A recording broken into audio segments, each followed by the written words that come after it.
I think documenting the journey was the best thing I ever did starting in college. And the reason I documented with a blog was because like, this might date me a little bit, but like blogs were like brand new. And there was no way to track all the income I was making from all these little side gigs. Don't get jealous. I'm talking about making like $40 from like some random AdSense website here and there. I had a House of Rave that was making like $500 a month for me. And so I had all these like random different little like side projects. And I was like, how do I keep track of this? So there's the obvious like Excel chart. I'm not really an Excel spreadsheet person. It's never really been like I don't like them.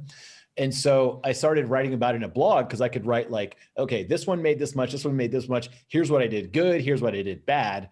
And you can still see a lot of those updates like in the old archive. And it was just a chronological way to keep updated with the income.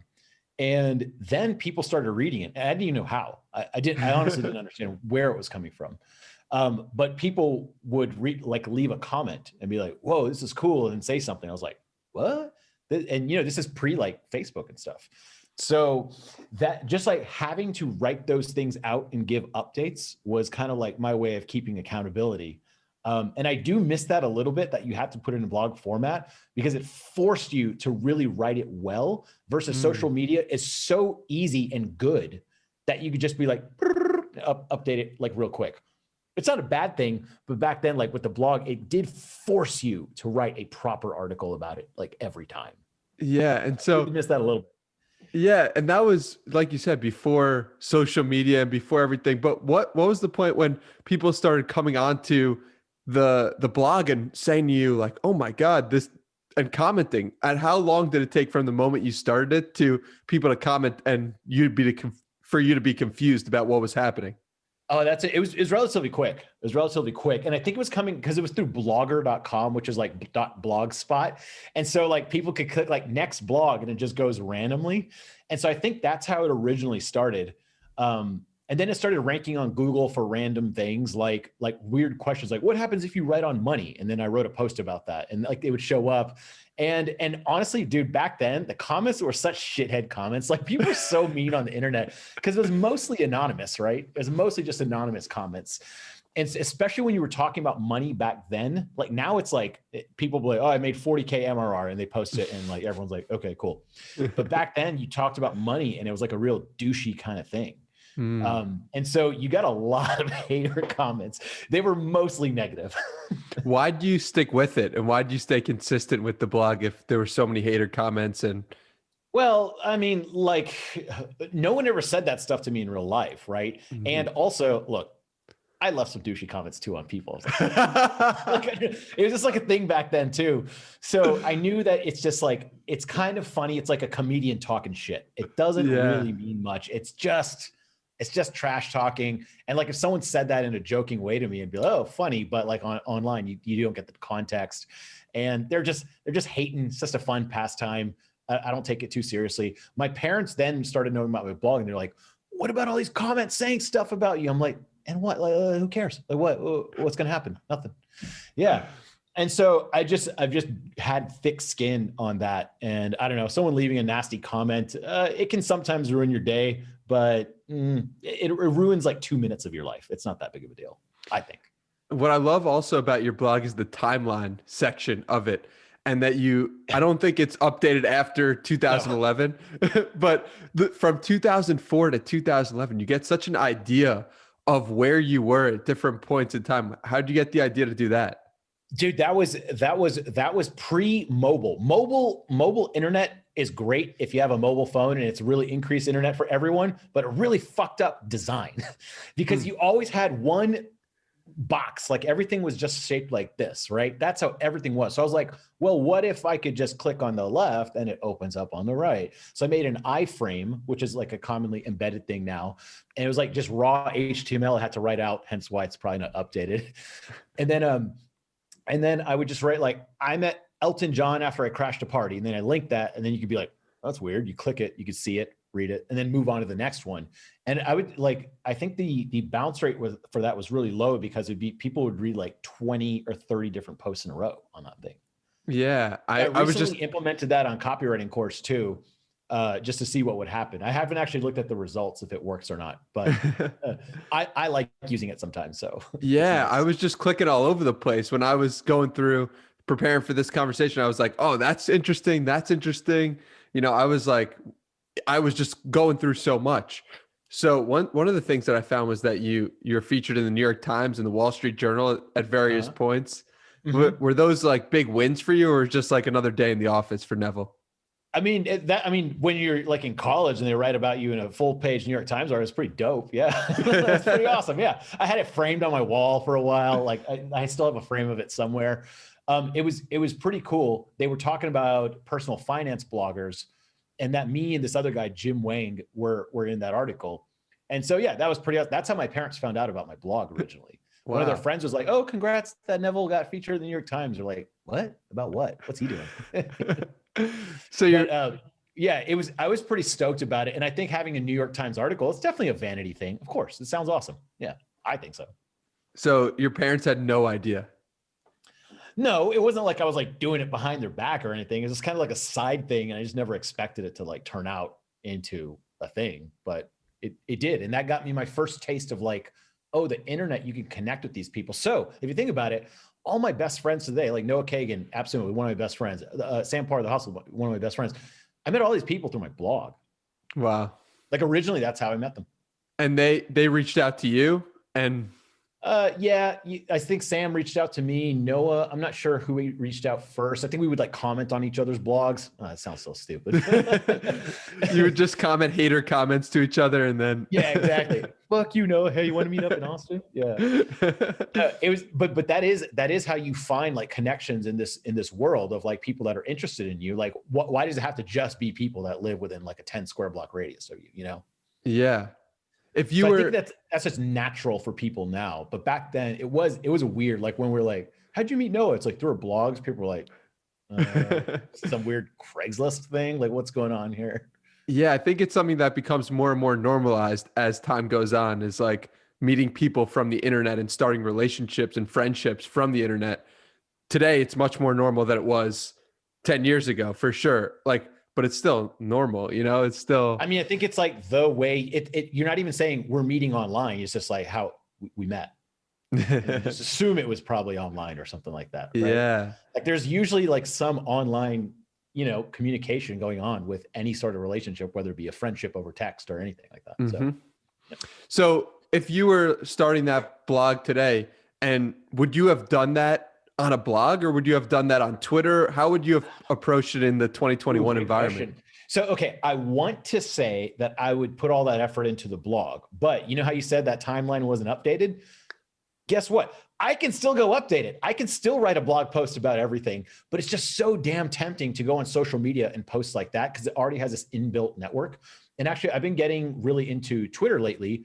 I just thought I feel like last year it just got really good because everyone was at home and just tweeting a lot. Yeah. So all these people that weren't on it are on it now. And Facebook got like less interesting to me. Just like I look at the feed and I'm like, there's not much here for me anymore. And so I started participating in Twitter more, which is more fun. And I probably would start on Twitter if I had to say I'd do it again today, and then take those tweets and make blog posts out of them. I think that's the way I would do it.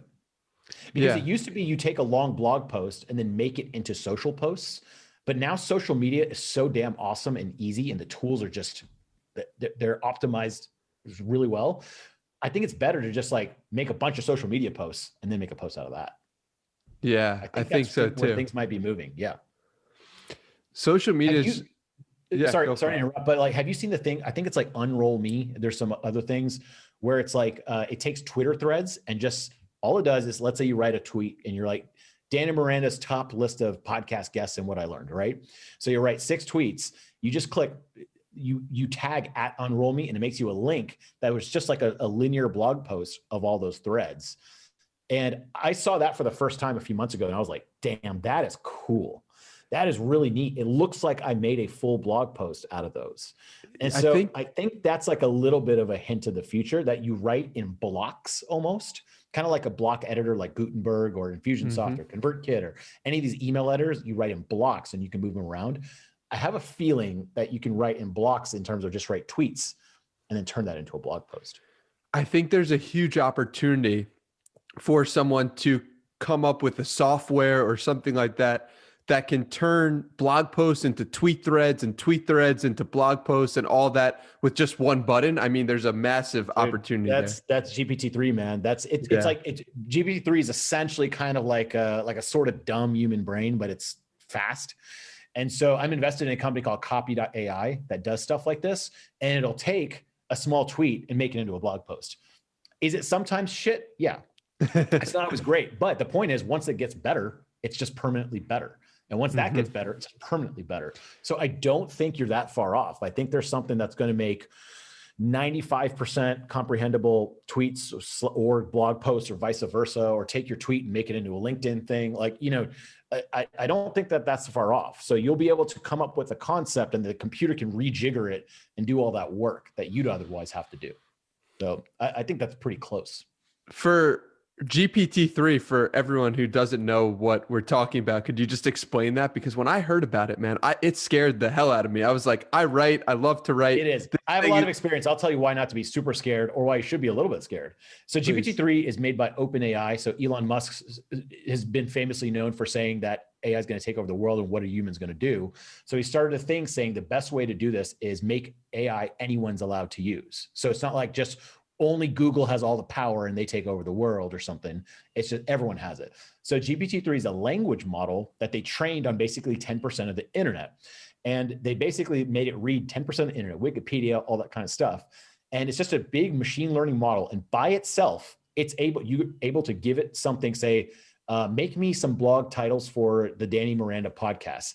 And it basically has all the knowledge of all the other blog posts about podcasts. And it says, I think most likely this title, that Danny Miranda's top 10 things he's learned from all his podcast guests, would work the best.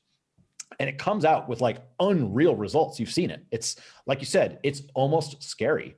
And it kind of is. Like, if you think how good that's going to get in 10 years, like that's wild. So GPT-3, you can ask it a question, almost like asking the internet a question, and it'll answer. So Google will just show you recommendations of results. This is like, what if Google was a person that was that smart, that had all those billions of things just stored right up here? And that's kind of what GPT-3 is. It's pretty wild. And I think when you see the image stuff that they're coming out with, it's called DALL-E, D-A-L-L-E. That stuff actually it's really cool and creative, but it's also kind of like, dude, this is getting scary good. Like, oh God, it's wild. But let me tell you something. So I invested in Copy AI, and I use it all the time, and it's great for idea generation. I don't think it's going to take my job anytime soon. Or scared that's going to. It kind of reminds me of I was born in 1982, so like the process of media, newspaper, magazines going online, which was real scary for a lot of people. And they also thought it was dumb. They're like, no, print is better, blah, blah, blah. I don't want to use the internet. It's just like, okay, dude, if you're not going to use the internet, your local paper will stay in your small little area forever. Whereas the people using the internet can go to the whole world. And if you're just going to be one of those people that denies that this is there and just afraid of it and try to deny it, you're going to get left behind. Whereas someone like you or me can use Copy AI. And let's say you're about to put out the Neville Medhora with Danny Miranda podcast. Why are you, the human, sitting there going, oh, I should make a title for this? GPT-3 can already do it for us.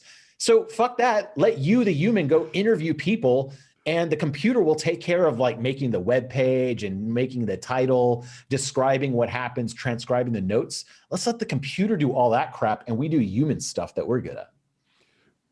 What scares me is when I'm unable to interview, because the interviews get so good where it's like, yeah, well, at what point do you think it becomes like there's no need for interviewers, or there's no need for people communicating? In my head, I'm thinking, well, that is the next thing. You have these avatars that are now semi-intelligent that can interview.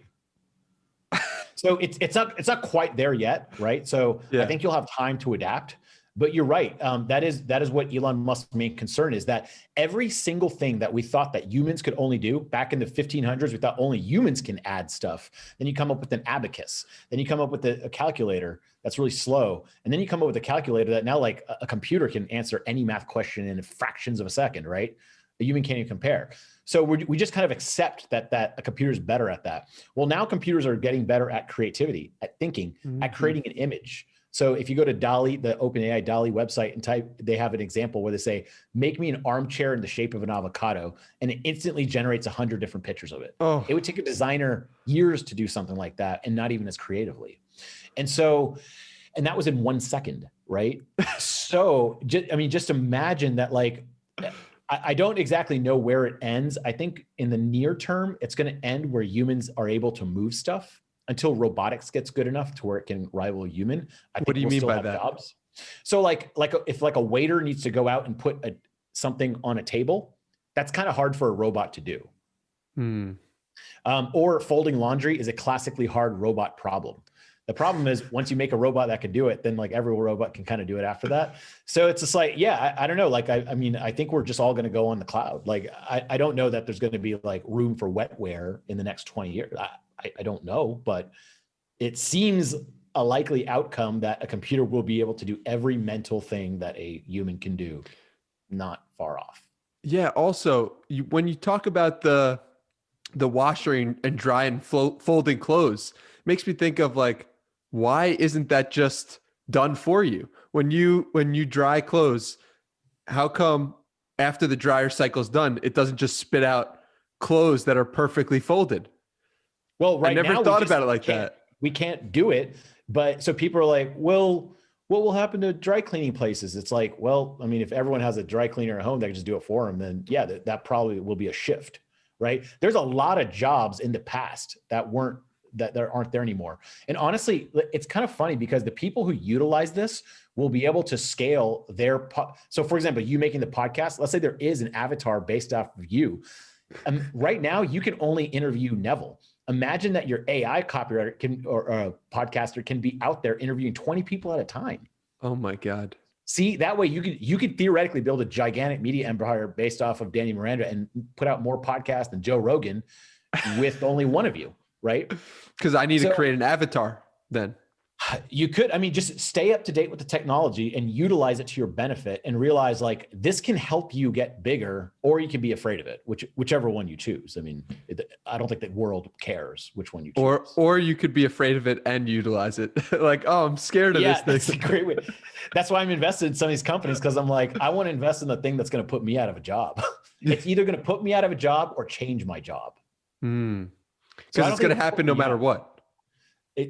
That's right. The wave is going to hit the shore, and it just depends on which side you're on. Like, what do you want to be utilizing it, or on the other side of it where it eliminates you? So what other things are you invested in that you could talk about? Because this is super interesting.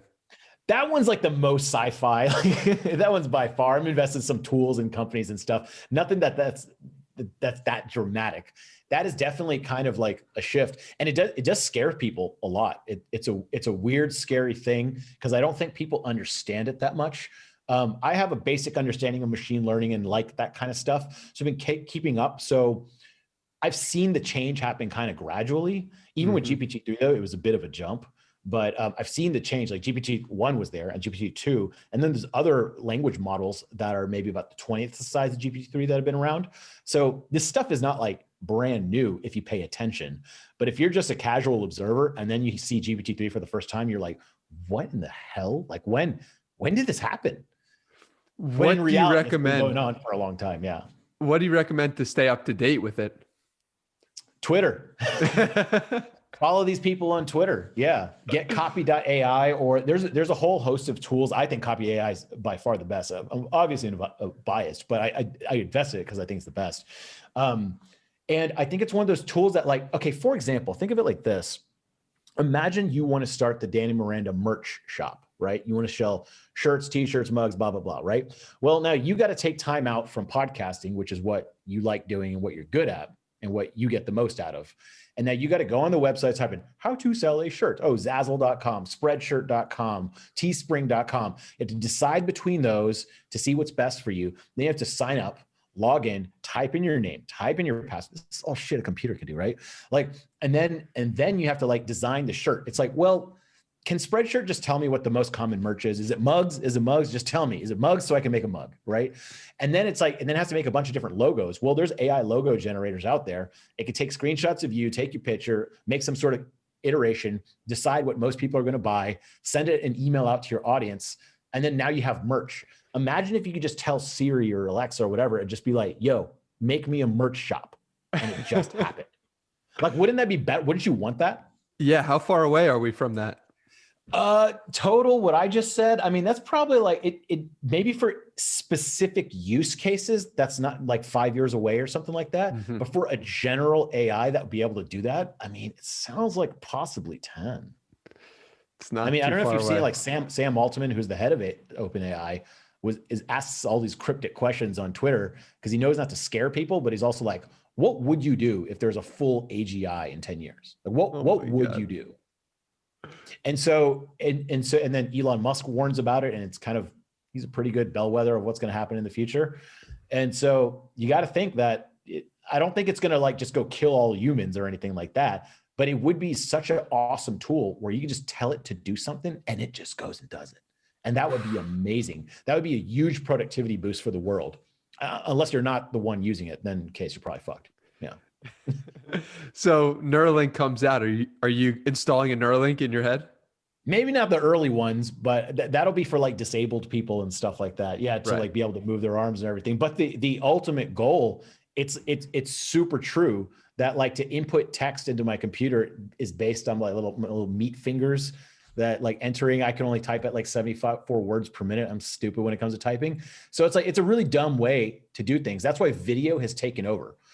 Video is like a direct path into someone's mind. Because think about it. How do you perceive the world right now? It's through your eyes and ears, right? It's just, that's how it is. So video is just a natural extension of human stuff. So yeah, I mean, I think Neuralink would be a great help, and it'll turn us all into computers a lot faster. And you're signing up for it for the second trial. I don't think it's going to be a choice. I think it's just going to be a natural thing. You could have asked anyone 20 years ago, do you think cell phones are going to catch on? Do you think you'll carry a cell phone everywhere you go? And back then it was kind of like not a super obvious question. And now you're like, well, a phone does everything for you. Like, why would you not have a phone? Your phone is like the coolest thing you have on the planet. Like, it's amazing. So I think everyone just agreed that like, yeah, having a phone is very beneficial. I think similarly, Neuralink will be like, well, yeah, of course. Like, why would I want to be able to memorize things? Like, I don't have to think of like, what's the capital of Idaho or whatever. It's just there. Like, how cool would that be? I think there's a difference between something that's you can put away from you and something that's actually inside of you. I think that's a line that is less obvious to people. Nah, bro. No, okay. Your kids will not think that. Definitely my kids won't think that. But I think that. And people already have like artificial stuff inside them. You know, you get pins in your back when your back's fucked up. They put artificial knees inside of you. Those are things that go inside of you, and they work great. They've worked great for 2 decades. And so I don't think it's that big of a deal. Right now, people are afraid of stuff that's inside you, because if you do get artificial knees, well, you have to get a big ass scar on your knee and they open you up. But OpenAI is going to be such a minimally invasive thing that you won't even notice. So I don't think it's going to be that big of a deal. I don't. Okay. It's kind of like teeth surgery. Everyone in the United States or a lot of countries now have good teeth, and that's not because they're born with good teeth. They're born with jacked up teeth. It's just that 2/3 of the country gets braces or some sort of dental work, right?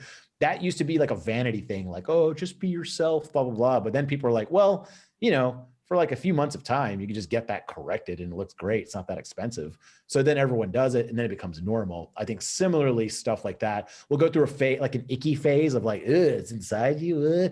And then you see someone with it and you can't even tell. And you're like, oh, they're smarter now because of it. And then you'd be like, fuck yeah, I'm going to get that thing. Yeah. And not just smarter, like 1,000 times smarter in 2 seconds. It could be, man. Like if you think about like what a neural network is, it's just nodes connecting to each other. It's like a little circle connected to another circle. And there's a bunch of those. And that's what intelligence is. So like a cockroach is semi-intelligent. And what's the difference between a cockroach and a cat? It just has a larger neocortex, which is a bunch of just nodes.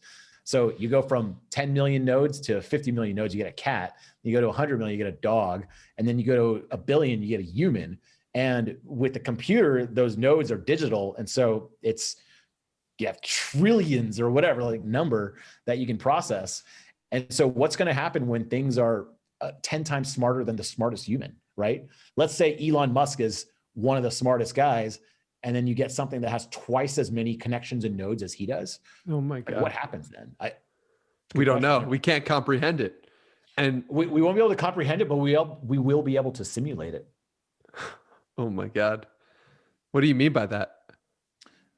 So like I said, like the way you make a neural network is just make an array of numbers that just connect to each other in a certain way. And each one changes the weights and measures based on a formula. That's it. So you can say that here's an array of 4 by 4. So it's just 4 dots, 4 dots, 4 dots, 4 dots. Or you can say, here's an array of 10 billion by 10 billion. That's just a smart neural network. That's how simple it is. So it's like, it just depends on how much processing power you have. So right now, we can't fully emulate a full human brain, but it's not far off. And then when we are able to do that, you'll probably be able to emulate a human brain plus more neurons. And at first it'll be like maybe 10% more, and then 10% more. You can't just upscale it unlimitedly because the power goes up by square or something like that. And so you have to go a little bit incrementally, but imagine a brain that's 1.25 times smarter than a human. It's just 25% more. But what does that mean? What does that do? I don't know. It's kind of strange. It's exciting. How does that factor into, do you believe, life expectancy? Because you've set a death date for yourself in 2067. November 17th, 2067. So how do you think that's going to affect the life expectancies of humans? Well, I think it might shift, right? So I don't know that so we'll probably figure out a way to make a biological human be 200. Like already, like I'm supposed to be dead. I'm 38. Like the average lifespan back in the day was like 30, right? But right. I'm still living a good life. I can pull off a handstand, as well as I could when I was 20. So we've extended life to a certain degree, the quality of life. And I assume that trend will continue. And then it will radically shift from like the year 200 years to infinity. And that would be when we go fully digital. Oh my God. Do you think that happens in our lifetime? I don't know. I can't predict more than 5 years out. Like I'm not good at that. Maybe 2 years, 3 years, 5 years, 10 years gets a little bit iffy. 5 years. I mean, like no one predicts this pandemic thing. Well, maybe Bill Gates, but, but I think it gets a little bit iffy. I think it's possible. Okay, how about this? Look at it the way Ray Kurzweil always talks about it. I know. Ray Kurzweil, yeah, so you know who that is. Guy at Google, head of the brain project at Google. They don't really talk about it anymore because it scares the shit out of people. But it's still going on strong. And basically he's like, it doesn't matter, like, will we? It's like, how is it possible? And he takes the chart of the price performance cost of a computer to emulate a human brain. So he says the year 2045 will likely be when we have enough power for $1,000 you can emulate a human brain, right? So you can do that with about $1,000 at that point. So in our lifetime, let's say 40 years, what's going to happen those next 20 years? I mean, will your iPhone be able to replicate you? Yeah. I mean, according to these charts, theoretically, if everything keeps progressing the way it has been, then yes, the answer is yes. Isn't it a form of replication when we just take a photo of ourselves or a video? Isn't that replication? Yeah. I'm looking at a black screen right now that has pixels that sort of look like you, right? So crazy. It's not that far. It's not crazy. If like a dog sees us and doesn't know what's on the screen, they'll be like, what are they talking to that piece of metal for? Dude, so yeah, all it is a question of resolution for our brains. So right now we can't, without killing the person, scan all the ways that their brain is connected and what those materials are made out of. So you know the electrical impedance between each one. But if you could, then you would have their brain in a box. Yeah. Scary times, man, and exciting times. I think we're on the cusp of something that nobody has ever seen before in history. And it's like these next 20 years or 5 years or whatever it may be could define the human race entirely. We could be the generation that either lets us to, I don't know, kills us all or just goes to another level. Yeah, it could be.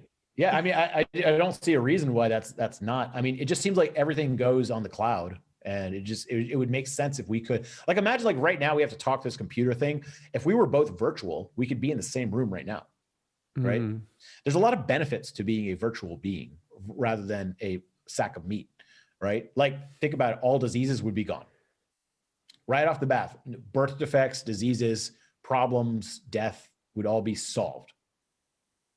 Yeah, There'd be no reason to have them. but it seems so odd. But it's obviously because we didn't grow up with it, because we can't comprehend being completely virtual. Like, I mean, I remember the first time I tried like the Oculus, the newer versions of Oculus, virtual reality. You're just like, dude, this is going to change everything. And then you use it for like every day for, a couple of months, and then he starts not using it as much. And then when people try it for the first time, they're like, this is insane. It's a shift in life. But then you, as a person who've used it so much, you're kind of like, I mean, whatever. kind of like the internet. Kind of like the internet, right? There you go. Yeah. Imagine like a prisoner getting out of prison after 30 years and use the internet for the first time, be like, what the, or like he'd probably use a phone for the first time, be like, what, how's this? How's there no wire? Like they'd have so many questions about it, but us as people who've grown up with it a little bit, like it didn't seem that radical. Yeah, it's normal. So let's fast forward to February of 2021, because we spend all this time talking about the future. I want to know about your current goals. I think we can get so overwhelmed with the past and the future in some of these conversations.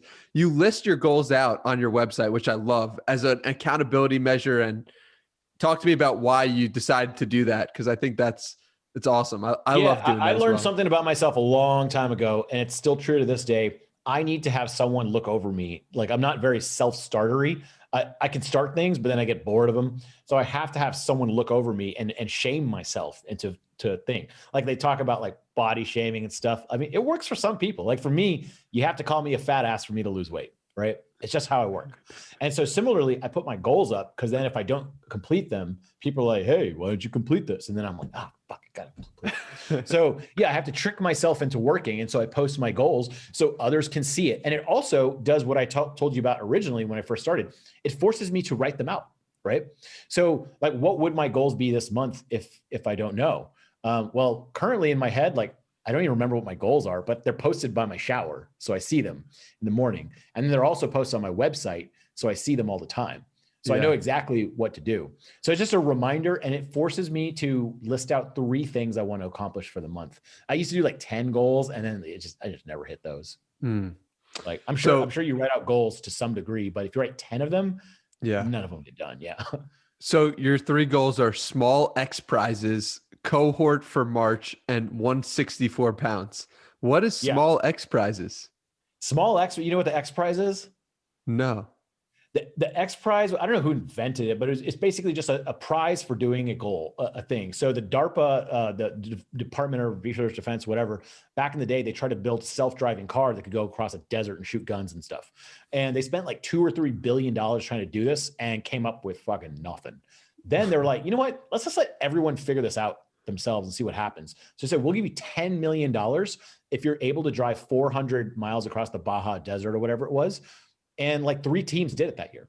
Wow. For $10 million, which sounds like a lot, but if you think about it compared to 3 billion, it's a fraction. And so they were like, yeah, let's keep doing this. So they basically started putting prizes out for doing something. So currently there's X prizes for if you can deliver a payload that's 1 foot by 1 foot to the moon on your own, they'll give you like $100 million or something. So there's all these X prizes out there now. I believe there's an X Prize Foundation, I think started by Peter Diamandis, I believe. And I thought it'd be interesting that, like, so for example, I need a blog post written. So I'll be like, I'll give someone $100 to write this blog post, and someone will do it.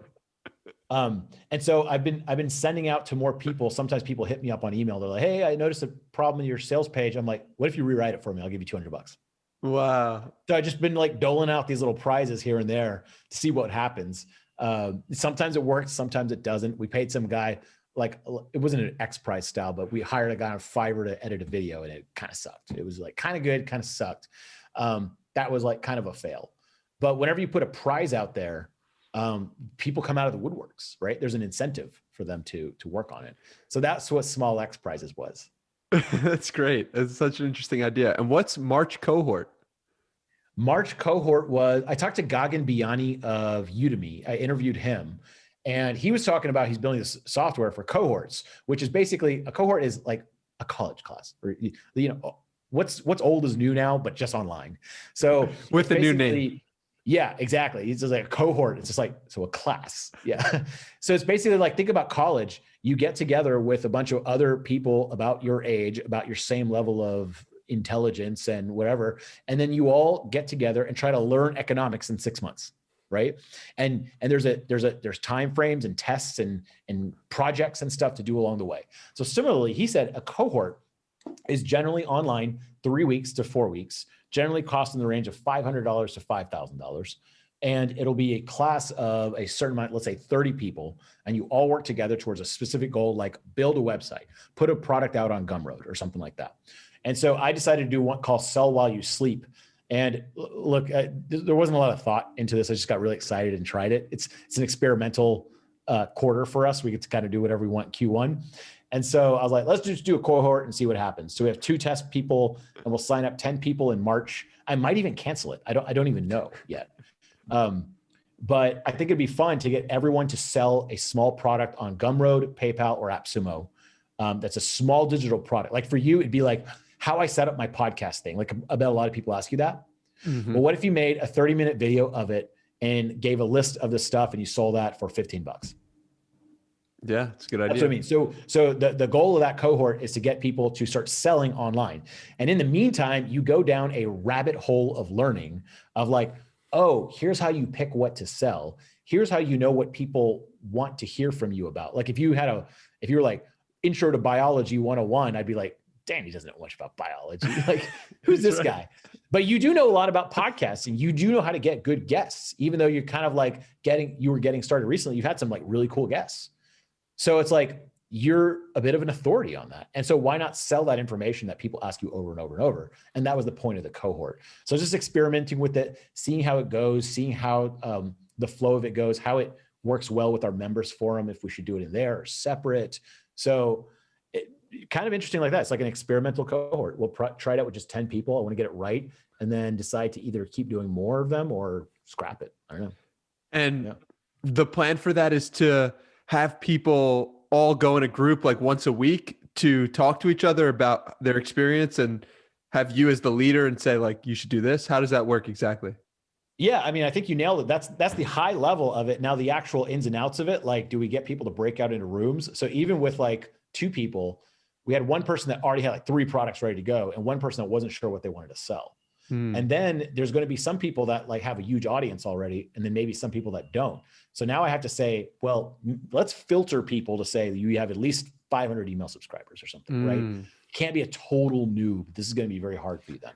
So I'm learning all that stuff myself. And there's been some people like Reforge that do cohorts, Andrew Chen, and a couple other people do Reforge. Then there's like Alt MBA, which is an interesting example of a cohort where they have a bunch of people go through the same thing.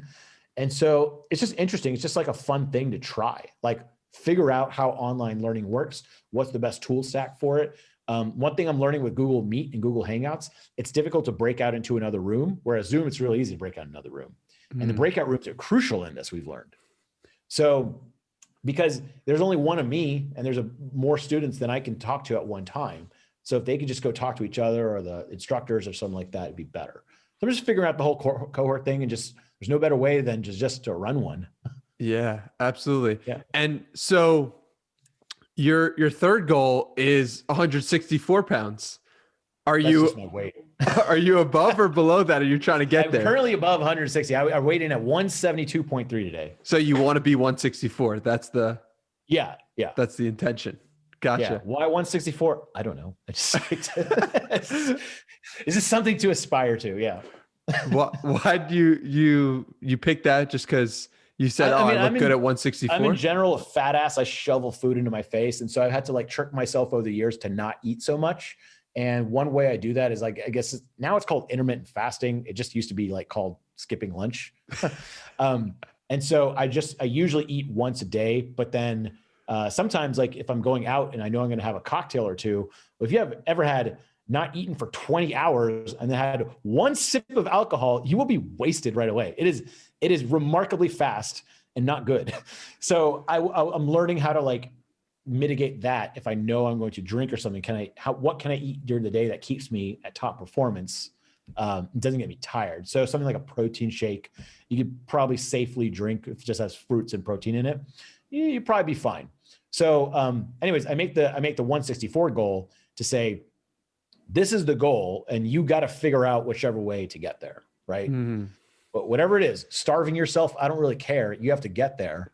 But then if you starve yourself, you realize, well, that's not very sustainable, right? Like that, you can't do that forever.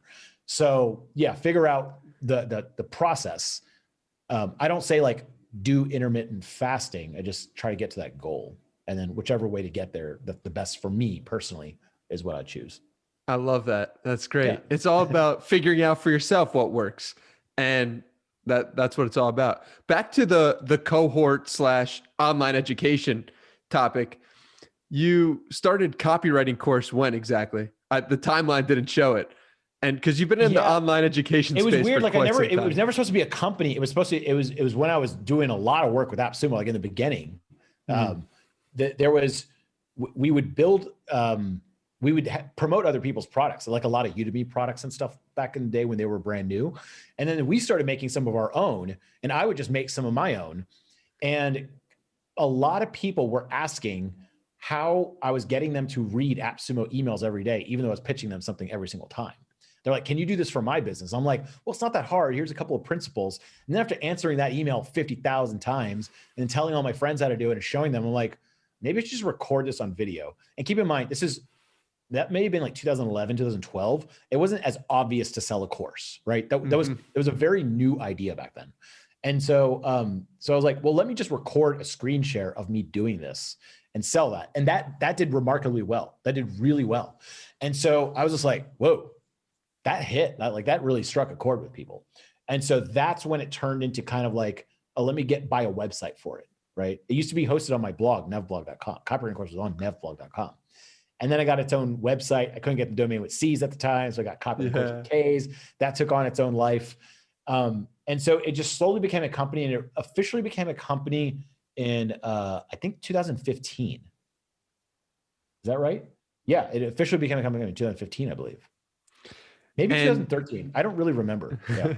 And are you a believer that you shouldn't start a company unless people are asking you for a specific thing? I mean, look, there's some real obvious examples like Elon Musk doing Tesla, where it's like, that is complete antithesis of that. Well, we're just like, let's put us a level below that. Mortals, yeah. Yeah. I mean, I think usually if there's demand for it, you kind of know. So even right now with this cohort, like I'm seeing like the sell while you sleep thing.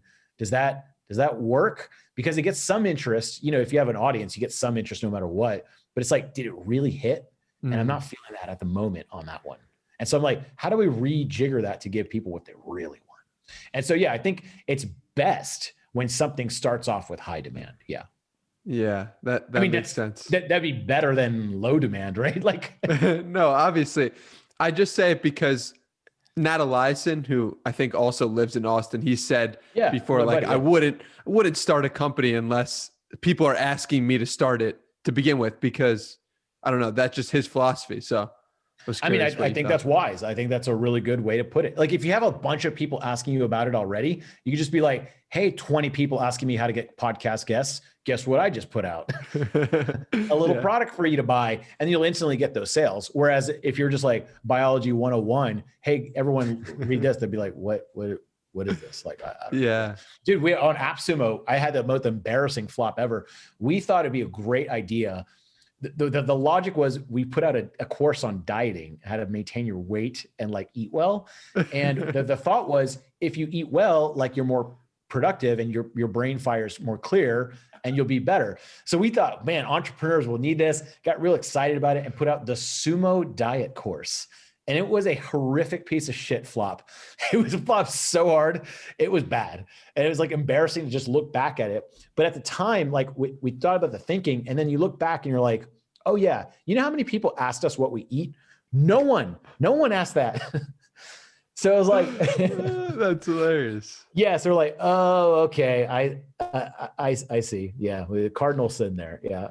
Because people really come to products and companies for specific things, right? And it's like when you break that contract with the audience, people are less likely. They already have someone for fitness. They already have someone for their diet. They don't need AppSumo for their diet. But obviously, hindsight is 2020. Yeah, looking back, it sounds really goddamn dumb, but it seemed like a smart idea at the time. You just don't. I don't know. You don't know until you try it. It's difficult. I mean, maybe a smarter person could have saw what would happen, but I don't know. But you never know. That's the thing. Like when you ask people that, and then I explain it to them that like if you're at optimum performance, like why would that not be like a thing you want? Then a lot of people are like, yeah, that could work. That like I convinced people it would work, but no one ever asked me for it. Yeah. You're talking about podcasts earlier, and I've noticed you've started to dive deeper on the podcasts. Why has that? Well, apparently it's really easy to make podcasts if you just take the audio from your YouTube video. So that's what it was. Because like sometimes I want to listen to it, and I pay for YouTube Premium so you can listen to it while your phone's off. But apparently if you don't, you can't. So people were like, is there a way I can just listen to these long interviews with that? And I was like, well, I just throw them on a podcast. So I did that. I never really told people about the podcast. I didn't even know how to tell people to review it. I honestly don't even know. I probably should get on that. But yeah, I started out, I think I'm on episode number 29 or something like that. And it was just kind of an experimentation. It's like, we talk a lot, and I listen to a ton of podcasts, maybe like you, like I listen to a lot of podcasts.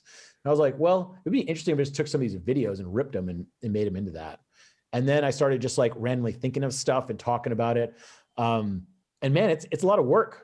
Like, I don't know how you've done so many. It's impressive. I have a newfound respect for YouTubers and podcasters.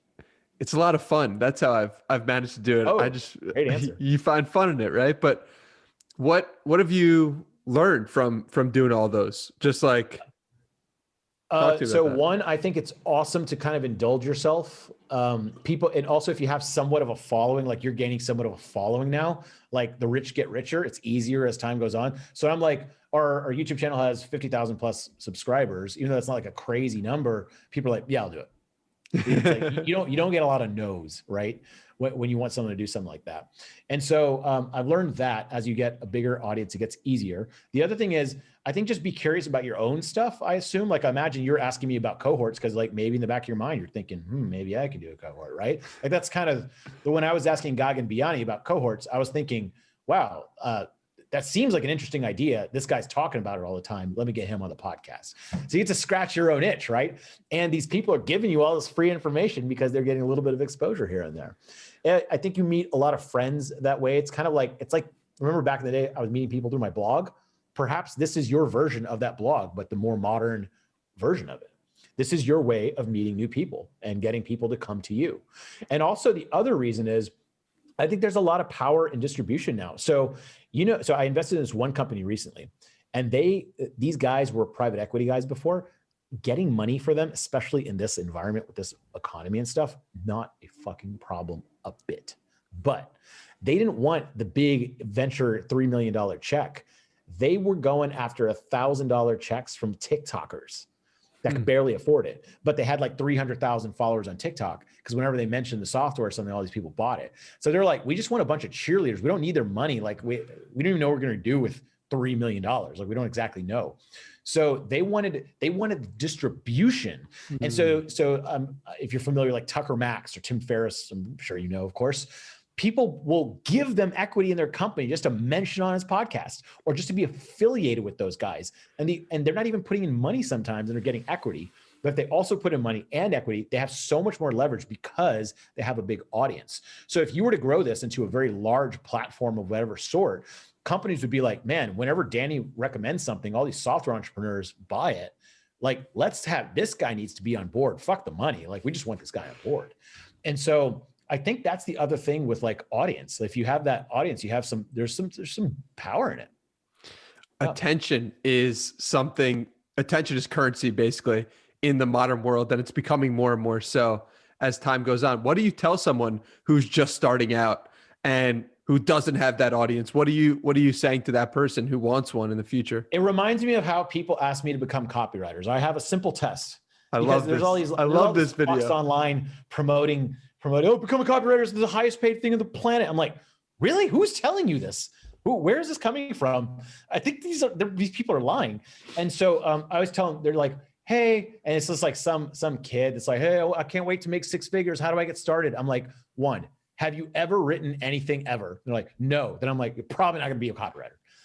And so for the people that are like asking advice, like, how do I get started? It's usually the people like you that just kind of started. Like they have the most chance because they're doing it naturally and it's fun for them. You had a great answer before where you said, how do you do so much work on this podcast? You're like, because it's fun.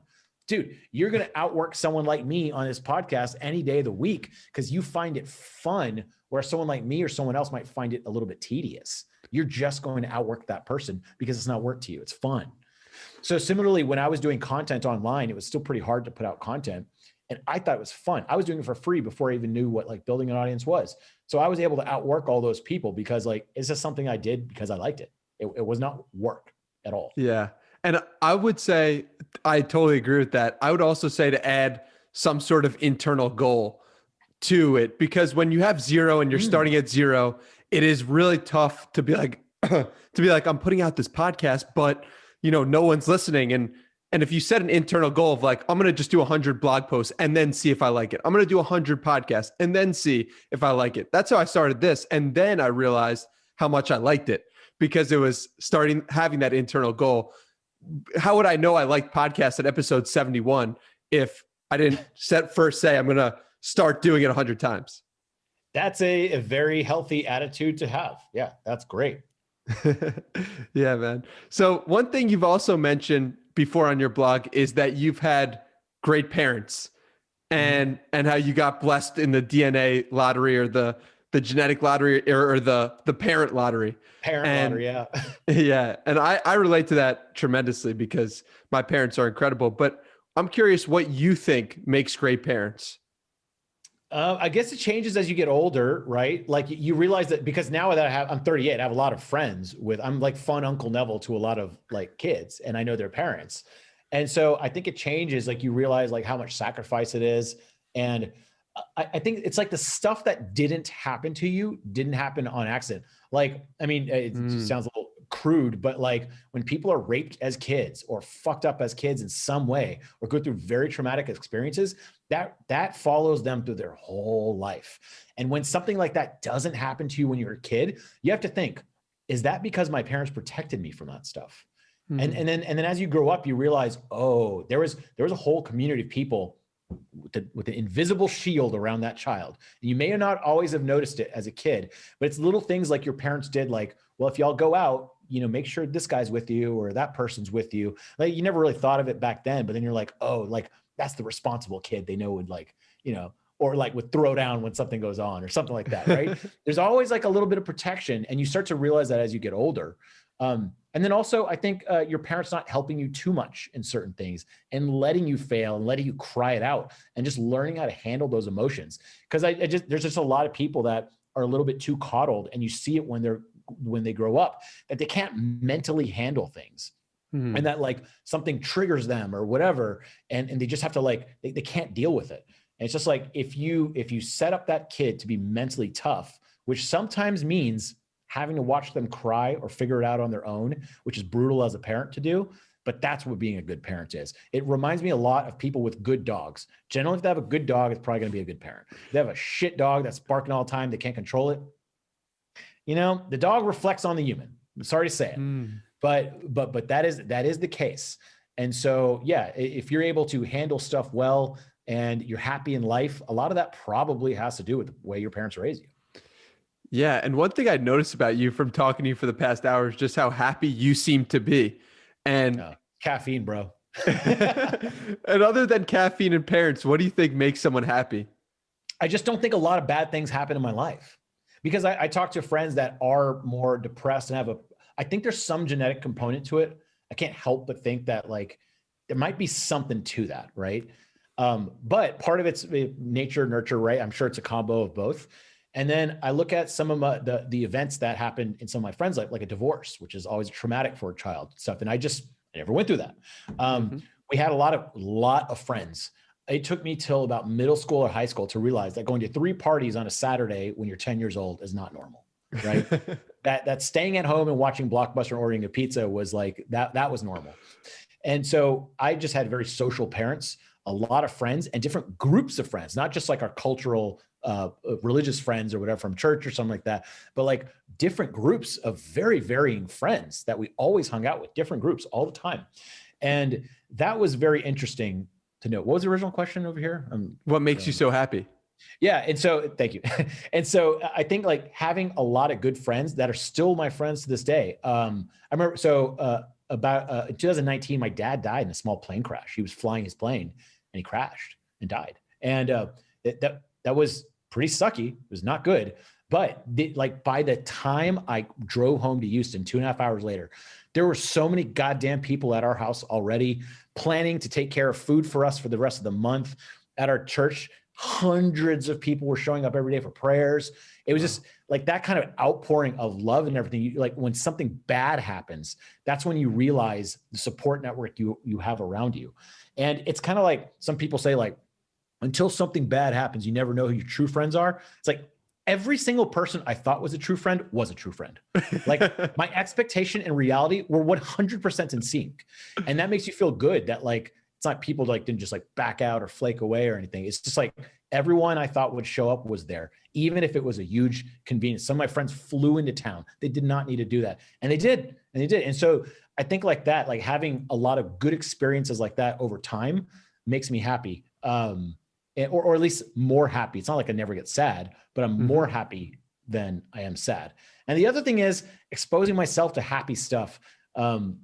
This is always funny, but when someone says, let's watch a scary movie, I'm like, why would I want to elicit the fear?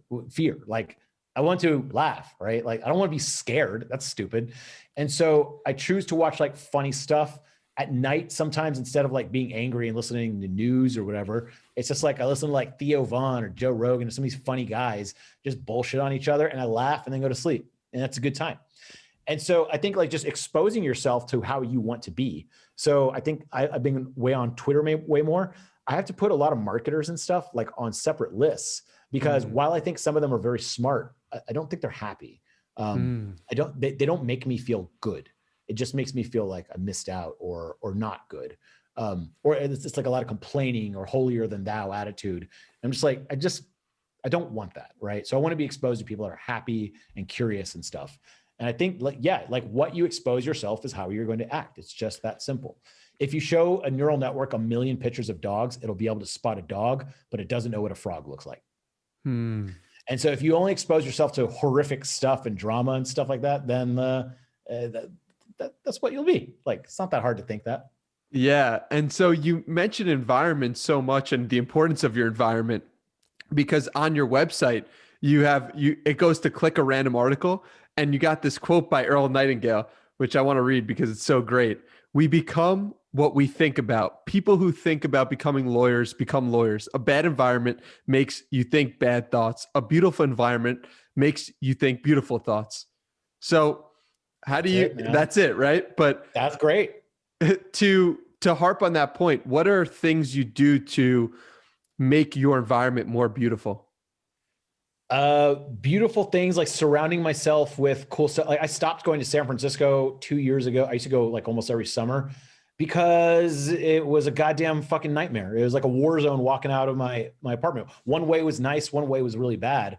And it just got so bad that I was just like, I don't want to mentally deal with this shit anymore. I can't take it. The quality of life is so horrific. Like I'd rather be walking around the streets of India than this piece of shit.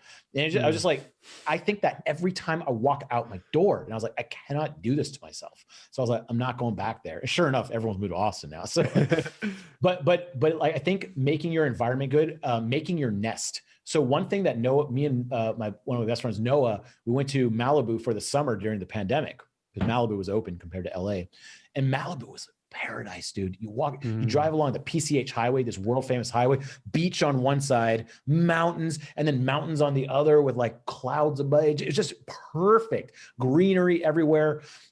And it was amazing to just drive around that kind of stuff all the time. And like I walked outside my door over there and I'm like, nice. dope. Like, it's just a big smile. I could hear the ocean. I could walk down to the ocean from my room. Like that's a nice environment that's going to make you happy. Versus just like seeing like drug addicts everywhere or something like that. Right. And so one thing that Noah was surprised about is the second I got there, I call it building my nest. And I do this a lot, even when I get into a hotel room, I unpack all my clothes. And so building your nest is where you customize the space to yourself, to your liking. So for example, my room had a desk, but it was in an odd place. And there was this extra spare room with an awesome desk that was way better than my desk. So I was like, well, I'm going to bring that desk into here. I'm going to move that rug over there. I'm going to put this desk by the ocean view. And I moved everything around. Wow. He's like, whoa, what the hell happened to this room? I was like, and then I brought lamps in they had from the garage and put them in my room. So it had mood lighting kind of thing going on. So I built my nest to make it to where like, I'm going to be here for way more than a month. So this better be awesome. Every day I want to walk into this room and be like, nice, this is good. And then the other thing I did was we built a gym. There was no gyms open at the time. So we had 2 garages, like one on each side of the house. And there was one garage, that sounds super bougie, by the way, sorry. It was dope, I can't deny it. And so we had one garage that was just filled with junk that the owner had there. It was an Airbnb. And so I moved all the junk onto one side and then made this awesome workout thing. And we had some workout equipment. And it was so awesome, the owner started promoting it as this place has a gym inside of it. And so we took all the crap and rejiggered it into a gym. And it was amazing. We spent a lot of time in there. We worked out. We got healthy, and it was fun. And we opened the garage, and it right on the PCH highway, waving to people and stuff. It was fun. And that's something that, like, when I walk into that house, it's now to my liking. And so, think that wouldn't that make you happier? Yeah. Yeah, definitely. And do you think that that's part of the reason why you've been so successful as an entrepreneur? Because you look at an environment and you say to yourself, this isn't just the way it is. Like, I can change this. I can do something else to this. And do you think that is part of what makes you successful? Interesting question. Yes and no. And the reason yes is like, yeah, I want to change something or make something that I want, right? That's crucial, right? For a creator. The other thing is, actually, no, I think it's actually hindered me over time because some of my good friends are very neurotic, whereas I'm more of a calming energy on them. They're more of like, I'm missing out. I'm sad about something. I don't deserve this. Like, I don't have that. That doesn't go on in my head as much. Yeah. And so the one problem with that is that I'm so content with something. I need neurotic people like that in my life. Like, Noah is a neurotic Jew. I mean, he's always questioning things. And I say this to his face all the time, and he knows it. It's not a bad thing, but it is what makes him really successful. The way he pushes hard, the way he might lay awake at night thinking about something. I do that to a degree, but not quite as intensely as some of my friends that are ultra successful. So has that been a help? Maybe, but has it also been a hindrance? Yeah. Barbara Corcoran, she's one of the sharks on Shark Tank. Do you know the quote I'm about to say? No. She said she runs a real estate agency, and she's like, most real estate agents make almost no money. And then the top 1% makes like $8 million a year. And they're like, well, what's the difference between those two people? And she's like, the ones that make all the money have a chip on their shoulder. They have something to prove. Like, their dad left and they're like, fuck that guy. I'm going to show him. I'm going to become a success. Or something traumatic happened and they're just going to show the world. And they just relentlessly drove. I don't have that. And so I have to surround myself with people who maybe do have a touch of that work really hard to get to this next level. And I want to be friends with them because they kind of make me think that, wow, they're at that level. I at least need to be like half behind them, How long did it take you for you to realize that you needed to surround yourself with people who were your opposites? I don't know if it's opposites because we're interested in the same thing. And I don't know that I necessarily realized, and like, I don't seek out people that are neurotic. Right. I just seek out people I enjoy hanging out with. Yeah. So I don't know that I ever like discovered that I need to find it out, but it was Earl Nightingale, once again, same guy. Earl, if you type in The Strangest Secret, not The Secret, that horseshit book, but like The Strangest Secret by Earl Nightingale, he talks about that a lot, that like what you surround yourself with is what you're going to become. It's just that simple neural network in your head. What you surround yourself with is what you think, right? So like you said, if you dream of every day becoming a lawyer, guess what? It's pretty likely to become a lawyer.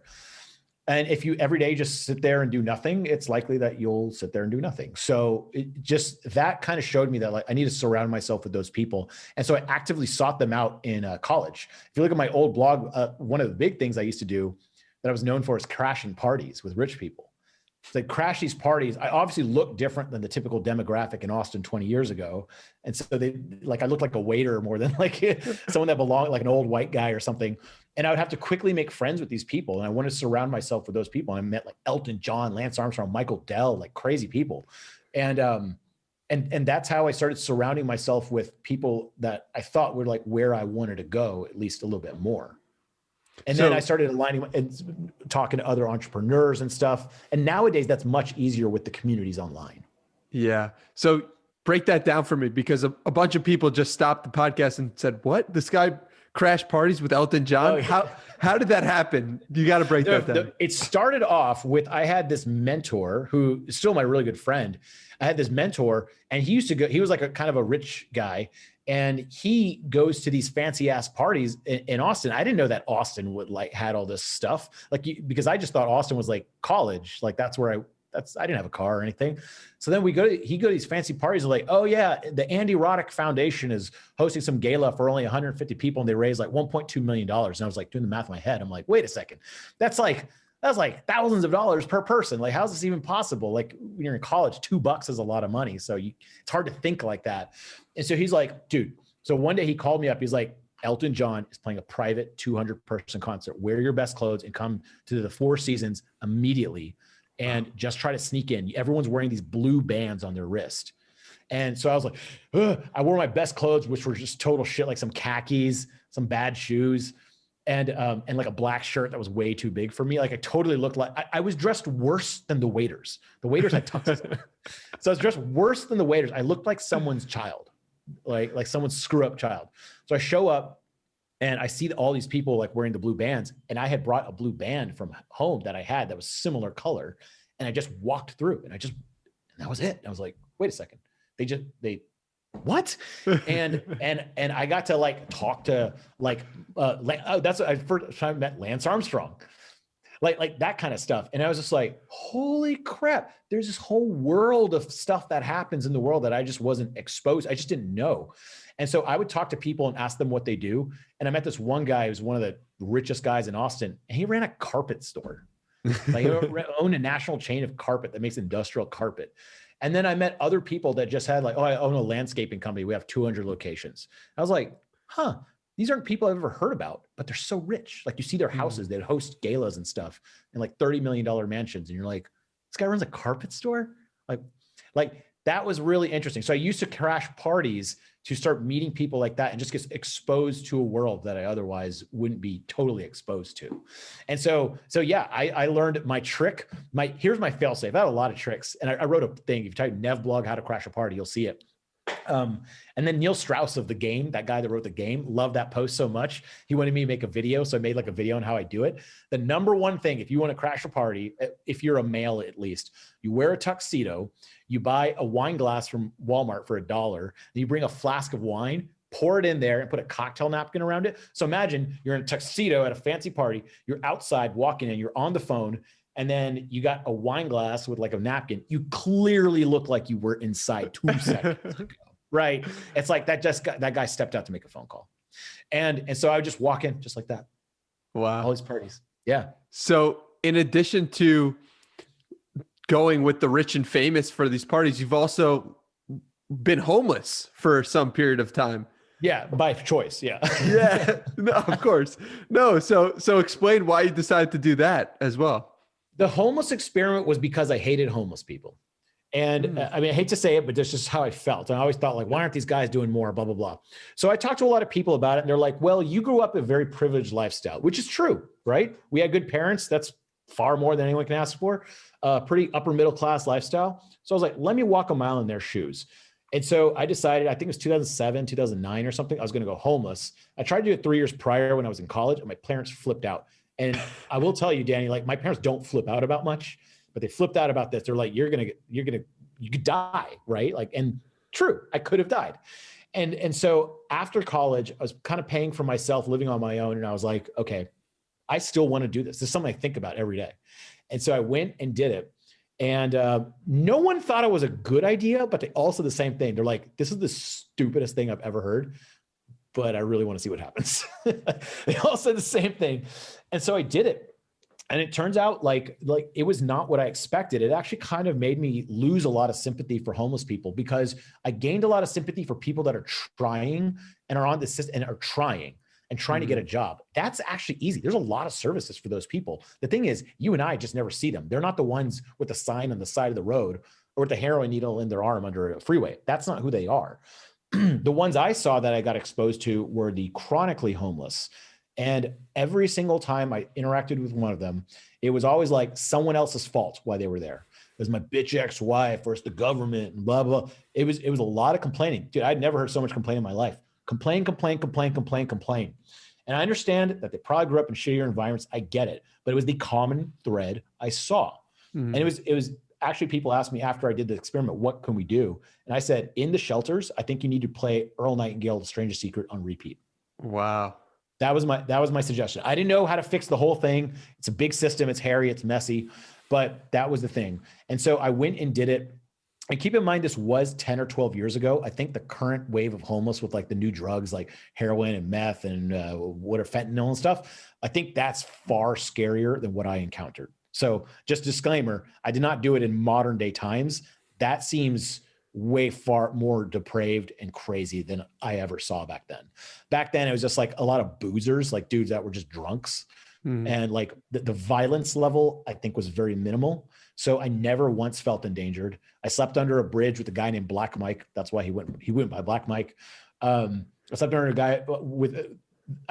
a bridge with that guy, not with him, but like on the same bridge.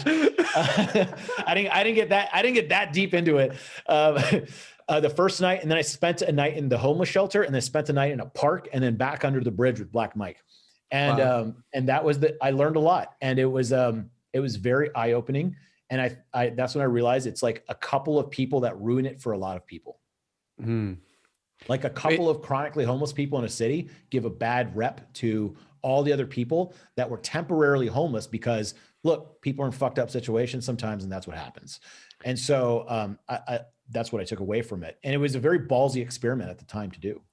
I'll even toot my own horn. It was ballsy to do that. It definitely was ballsy. And it reminds me of something that a Stoic philosopher said. I'm not sure which one, but it was like, you have to lose everything in order to realize what you have. Like, you have to be willing to lose everything. And you really embodied that in that moment. Dude, it was so easy to find food. I mean, I know it was in Austin, and probably in a different country. Who knows? Yeah, there's all sorts of things you can say against it. But in my experience, it was very easy to find food. In fact, the first 30 minutes of the experiment, I had to get food because I had no food. And I had so much food by the end of that 30-minute experiment that I could not carry it. I had to stop. And the thing was I was going to hold a sign that says "Just want food." And so many people gave me food. It was ridiculous. Really? And I was on the slowest corner at a slow night. Yeah, I got so much food. And my theory is that, like, look, we're human. You know, if you see someone starving, like, we all have I'm kind of a monster, but like, I still have a heart. Like, I'm going to give that guy food if I can spare it. I don't want to give someone money to go buy drugs or cigarettes, right? That's not what I want to do. But so many people reached out and gave me food. I remember thinking, wow, I don't think I'll ever go hungry. I think it's going to be impossible in this country to do that. And then also there was a support structure. There was a lot of places that gave out free food 3 times a day. And then you can go dumpster diving, which gets a bad rap. But man, we dumpster dove. You can get so much stuff from dumpster diving. Black Mike ate like a king every night. He asked me the first night, he's like, the fourth night when I stayed with him again, he's like, do you want Wendy's, pizza, Chinese food, chicken nuggets? Like, what do you want? And I was like, what? And he just goes to the dumpsters and gets them. And like, a lot of the employees will give it to him, or you just go there and like, they'll have big bags of stuff or full pizzas in the trash and that haven't been touched. And look, hey, I'm not above it. If it's been in a box, I'll eat it. So Dude, like, I just realized, like, you probably won't die. You probably won't die. And also it teaches you that no matter what happens, you still can fend for yourself in some way. And you have that in the back of your mind. Like, I've seen this, I know what I can do. maybe back then, I'm not going to speak for modern day because there's something like in San Francisco, because I think that's like a whole other level that I did not personally experience. So I won't speak for myself then. But yeah, it did teach me that like this wasn't as bad as I thought. It was not as bad as I thought. One thing it really did, one key takeaway though, have you ever had nothing to do in your life? I bet not. I bet you've never had nothing. Yeah. And that was the first time I had nothing. And I remember thinking, I was like, I'd probably just kill myself. This is my whole life. Like, this is like, boredom is so painful. So the first day I got under the bridge with Black Mike, he didn't talk to me at first. I just kind of sat kind of maybe like 30 feet away, 20 feet away. And there's these pigeons that were like cooing under the bridge. And I was just kind of sitting there for a while. And the first thing he said to me, he goes, "That's the brother pigeon." And I was like, dude, this guy's going to eat me in my sleep. This is fucking scary. I was like, that's the brother pigeon? What is he talking about? And as I sat there for a few more hours, just doing nothing, I was just waiting for the nighttime to come. I was like, holy shit, he's right. Because I was just watching these pigeons because I had nothing else to do. No, I wasn't allowed to use my phone. I only checked in at night with my parents. That was the deal. But I wasn't allowed to use my phone or anything. And so I was watching these pigeons. I was like, yeah, dude, that's the dad pigeon. Like, you could tell because he's just a bigger pigeon. And the mom pigeon is the one with the kids, and the kid pigeons, you can tell. And then like you could see like the older pigeon, like this, like in between, you're like, that's probably one of the older sons. Wow. And like, I remember thinking, I was like, holy shit, like this is what I've been doing, watching these pigeons. Like, and then like, that was something to do. It was just something. The only time I felt that level of boredom was when I went on a retreat for 5 days by myself, completely alone, with no phone, no clock, nothing, and just had books and meditation and just nothingness. But I can relate to that feeling of like, you have to find entertainment for yourself. You have to figure out a way to get your brain to just process what's going on. Because especially in the modern world, we have so many inputs all the time, nonstop inputs. And when you remove those, you learn something. So I don't know what it was like in 2008. No, one thing I had, I mean, we still had like phones to a degree, but it was like early iPhones or Palm Treos. I forgot what it was back then, but like we had phones, but they just weren't like as awesome as they were today. But the other thing about the boredom that I found was interesting was like, I never chastised homeless people for doing drugs after that, because you know what's a perfect cure for boredom? Doing a bunch of drugs. That'd be a great time. Or getting shit-faced, right? And so one of the experiments I did, one of the mini experiments I did, was I bummed enough money to buy like a fifth of cheap-ass whiskey in a plastic bottle, and I drank it all. And I got wasted. And it made the day go by way faster, and it was way more fun. Like, oh, shit. And then at 6 p.m., I woke up in a park with my shirt off. So how'd you get the money? I bummed it. Just bummed it. Asked people on 6th Street for money. Wow. Yeah. And they were willing to give it to you? And I was just like, oh, it's something to do. Yeah. Something to do. That's it, my man. Is there anything else you want to discuss? I mean, this has been an incredible conversation. I'm so grateful. Copywriting's great. Yeah. Yeah. This didn't go the way I expected it, but it was fun. Yeah. What do you expect? I don't know. I thought we were going to talk about like writing or something like that, but it was fun. Thanks for flowing with it. Yeah, of course. Thank you. And where can people find you? I can make as a guest. Where can people find you? Give people the lowdown on where to easy ways, copywritingcourse.com. You can find me, sign up to the emails. That's the best thing. And then if you type in Neville Medhora or Neville Copywriting on YouTube, I have a YouTube channel. I try to post as frequently as I can, but it's hard to make videos. So expect once a week, 3 times a month, something like that. I do have a podcast. I guess if you type in Neville Medhora, you'll find a podcast. I honestly don't know how to tell people to find it. I'm on episode 29, so it's not that far along. You might have to give me some advice. And then I'm also on Twitter /NevMed. I've had fun recently playing with Twitter. I feel like it's a whole different platform in the last year. Yeah, those are the places you can find me. Nevblog.com is my personal blog. I don't update it as much except with goals, but you can go back to the archive and see the origin story unfold. So that was kind of fun. Yeah. I'm going to put those all in the show notes. Thank you, Neville, for joining me today. I really appreciate it. And thank you. Thanks, Danny. Yeah, great interview. Thank you. Appreciate it.